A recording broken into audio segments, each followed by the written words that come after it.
नमस्कार सभी को। आज की क्लास में हम बात करेंगे भारत पाकिस्तान के ऐतिहासिक संबंधों पर कि किस प्रकार से भारत पाकिस्तान के संबंधों में समय के साथ परिवर्तन होते रहे और युद्ध होते रहे समय समय के साथ। देखिए, सबसे पहले पाकिस्तान का जो निर्माण हुआ वो निर्माण ही बड़ी गलत तरीके से हुआ कि जिन्ना जैसे जो वहाँ के मुस्लिम लीग के नेता थे, जिन्होंने धर्म के नाम पर इस राष्ट्र का निर्माण किया। आगे चलकर जब भारत पाकिस्तान दोनों का 1947 में अलग अलग राष्ट्र के रूप में उदय होता है और इसका उदय धर्म के नाम पर होता है, तब यह कश्मीर का नाम अलापने लगता है और 1947-48 में प्रथम युद्ध भारत का कश्मीर को लेकर पाकिस्तान के साथ होता है, जहां कश्मीर के राजा जो हरि सिंह थे उन्होंने भारत का सहयोग लिया, भारत के साथ विलय पत्र पर साइन किया और वहां जो पाकिस्तान ने कबायली पठानों के द्वारा, कबायली लोगों के द्वारा जो हमले कराए, उसका हमने मुंह तोड़ जवाब दिया और कश्मीर को भारत का अभिन्न अंग बनाया और यूएनओ की मध्यस्थता के माध्यम से हमने एलओसी एक सीमा रेखा का निर्माण किया। इसके पश्चात भी हमने पूरी कोशिश की कि पाकिस्तान के साथ हमारे शांतिपूर्ण संबंध बने रहे। इसलिए इसके पश्चात हमने 1960 में हम देखें, 1960 में हमने पानी, पहले कश्मीर उसके लिए विवाद था, फिर पानी का राग अलापने लगा, पानी दो तो हमने उसे पानी दिया। 1960 में हमने सिंधु जल समझौता किया विश्व बैंक की मध्यस्थता के माध्यम से और पूरी कोशिश की कि हम अपनी सुरक्षा और विश्व की सुरक्षा और शांति का ध्यान रखें और हमने पानी का समझौता किया। परंतु बात यह है कि पाकिस्तान को शांति समझ में नहीं आई और आखिरकार पाकिस्तान ने फिर से विवाद पैदा कर दिया और 1965 में भारत पर फिर से आक्रमण कर दिया। 1965 में जब भारत पर आक्रमण हुआ तो उसकी परिस्थितियां ये थी, पाकिस्तान की ये सोच थी कि 1962 में हमारी चीन के साथ लड़ाई हुई थी, चीन के साथ युद्ध हुआ था और उस समय हमने चीन का भी डटकर मुकाबला किया, पर इसे लग रहा था पाकिस्तान को कि भारत अभी कमजोर है, चीन के साथ युद्ध किया है और भारत शांति की तरफ बढ़ रहा है, शांति चाहता है, परंतु मैं इसका लाभ उठाऊं इन परिस्थितियों का और भारत पर आक्रमण कर दिया। पर याद रखिएगा कि कोई भी लड़ाई हथियारों से नहीं लड़ी जाती है। हाँ, लड़ाई लड़ी जाती है अपने जोश से, अपने जुनून से, देशभक्ति के साथ, साहस से, वीरता से। और याद रखें, यह भारत भूमि वीरों से खाली नहीं है। 1965 की लड़ाई में हमने पाकिस्तान को मुंह तोड़ जवाब दिया। उसने पूरी कोशिश की ऑपरेशन जिब्राल्टर के माध्यम से कि वह कश्मीर में घुसपैठ करके वहां विद्रोह की स्थिति पैदा करे और विश्व को यह बताए, दुनिया को यह बताए कि देखिए कश्मीर की जनता विद्रोह कर रही है भारत के खिलाफ और वह कश्मीर भारत से आजाद होना चाहता है। ऐसी परिस्थितियां क्रिएट की, परंतु उसकी इस कोशिश को हमने नाकाम कर दिया और आखिरकार 65 में भी उसकी हार हुई, 47-48 में भी हार हुई, 65 में भी उसकी यह नापाक जो हरकत थी उसको भी हमने खत्म कर दिया, उसको भी हमने नेस्तनाबूद कर दिया। देखिए, इसके पश्चात आप देख सकते हैं कि जब पाकिस्तान के साथ हमने 2 युद्ध कर लिए, यहाँ पर दोनों युद्धों में पाकिस्तान को हमने करारी शिकस्त दी, चाहे उसने चीन का साथ लिया हो, चाहे किसी भी अन्य देश का साथ लिया हो, परंतु हमने पूरी वीरता के साथ, पूरे जोश के साथ, जुनून के साथ पाकिस्तान को पराजित किया। याद रखना, पाकिस्तान की सबसे बड़ी समस्या है कि पाकिस्तान के पास सेना है, सेना रखना बड़ी बात नहीं है, पर सेना पर नियंत्रण रखना बड़ी बात है। आप देखेंगे 1958 से 71 तक सेना का शासन रहा, 78 से 88, 1998 से 2008 हमेशा वहां सैन्य शासन रहा, लगभग 30 से 35 साल वहां सैन्य शासन बना रहा, सेना के कंट्रोल में देश बना रहा। सोचिए आप, तो कैसे एक देश किसी पड़ोसी देश के साथ शांति और सुरक्षा के संबंध स्थापित कर पाएगा? वो तो हमेशा सिर्फ और सिर्फ युद्ध की बात करेगा। देखिए, और युद्ध की बात करेगा तो फिर मुंह तोड़ जवाब भी खाएगा और खाया उसने। 1947-48 में मुंह तोड़ जवाब भी मिला, 1965 में और 1971 की बात आई। देखिए, समझने का प्रयास कीजिए, जब 1971 की बात आई, हम 1971 की बात करें तो पूर्वी पाकिस्तान जो आज का बांग्लादेश है, जो एक स्वतंत्र राष्ट्र, एक नवीन राष्ट्र के रूप में उदय हुआ, बांग्लादेश की जो आजादी की बात थी, जहां बांग्लादेश की जनता के ऊपर अत्याचार किए गए, वहां के लोकतंत्र की हत्या की गई, तब वहां जब सुरक्षा का सवाल आया तो भारत ने जाकर वहां शांति और सुरक्षा की और लोकतंत्र की रक्षा की। और सोचने वाली बात है, एक पूर्वी पाकिस्तान के रूप में जो पाकिस्तान का भाग था वो एक नवीन राष्ट्र के रूप में, बांग्लादेश के रूप में उदय हुआ। तो सोचिए, पाकिस्तान का निर्माण मैंने शुरुआत में ही कहा कि गलत हुआ।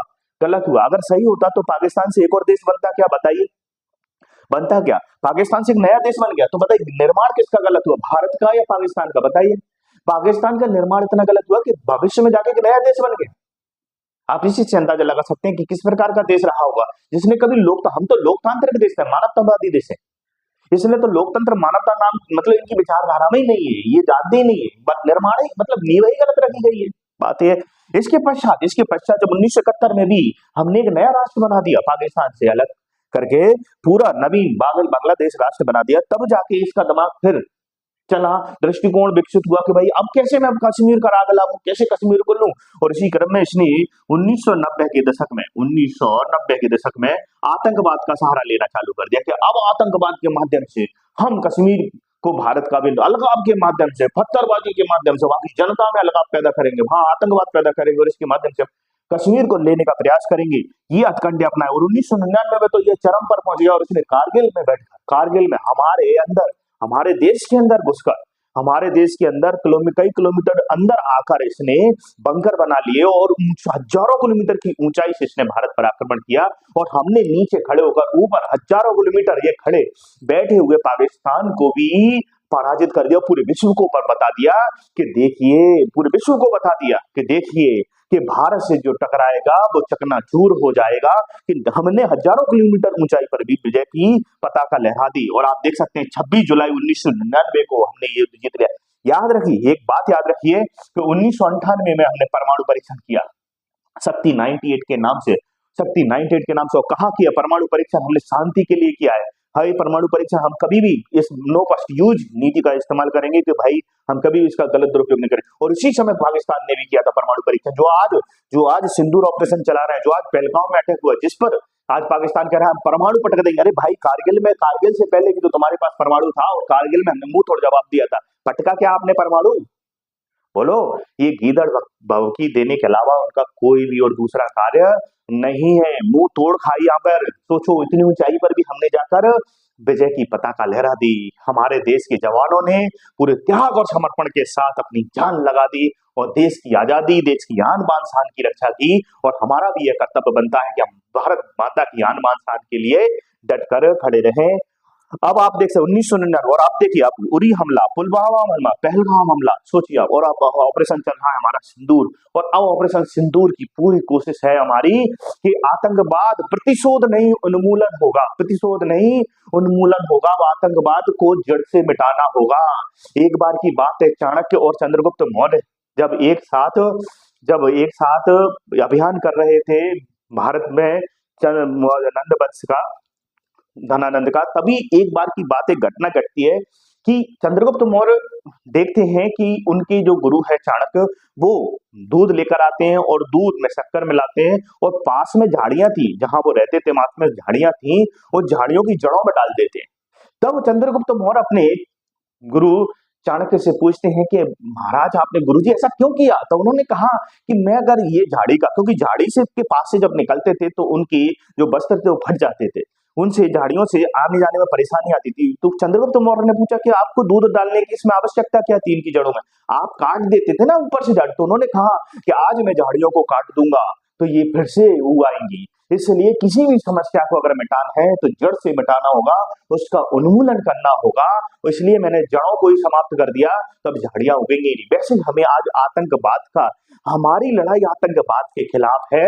हम आतंकवाद को अब प्रतिशोध नहीं होगा, अब उन्मूलन होगा और जड़ से ही मिटाकर रहेंगे, तभी हम ऑपरेशन सिंदूर बंद करेंगे। ऑपरेशन सिंदूर हमारा तब तक चलता रहेगा जब तक कि आतंकवाद हमेशा के लिए समाप्त नहीं हो जाता। और हमारा पूरा भारत और हम सब एकजुट होकर पूरी इस लड़ाई में भारत माता के साथ हैं, भारत के वीर जवानों के साथ हैं। और हमारे पूरी कोशिश ये होनी चाहिए, किसी प्रकार की कोई भी अगर अफवाह उड़ाई जा रही है तो उसको रोका जाए, किसी प्रकार की सरकार के द्वारा कार्य किए जा रहे हों या सुरक्षा से संबंधित कोई भी संवेदनशील चीजें हमें पता चले भारत सरकार की, तो उनकी वीडियो बना के हमें डालना नहीं है, ना ही वीडियो बनाना। हमारे कर्तव्य है, हम भारत माता के इन वीर सपूतों के कर्तव्य है हमारे कि हम भारत माता की रक्षा करने के लिए डट कर खड़े हैं। और याद रखना, यह धरती वीरों से खाली नहीं है, भारत भूमि हमेशा वीरों से युक्त है। हमने जितने भी विदेशी आए सबको मुंह तोड़ जवाब दिया है और आज भी हम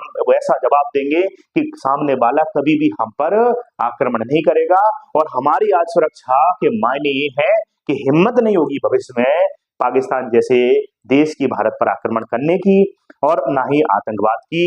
तो यह वीडियो हमारे छात्रों की डिमांड पर मैंने बनाया कि छात्र चाहते थे कि इतिहास का जो पन्ना है उसे हम यहाँ तक वर्तमान तक लेकर चलें और हम पूरी कोशिश करें कि भारत पाकिस्तान के बीच में जो आतंकवादी परिस्थितियां बनी है उसको जड़ से मिटाएं, उनका उन्मूलन करें। तो अगली क्लास में हम फिर मिलेंगे, तब तक के लिए जय हिंद, धन्यवाद, खुश रहिए, मुस्कुराते रहिए, जय हिंद।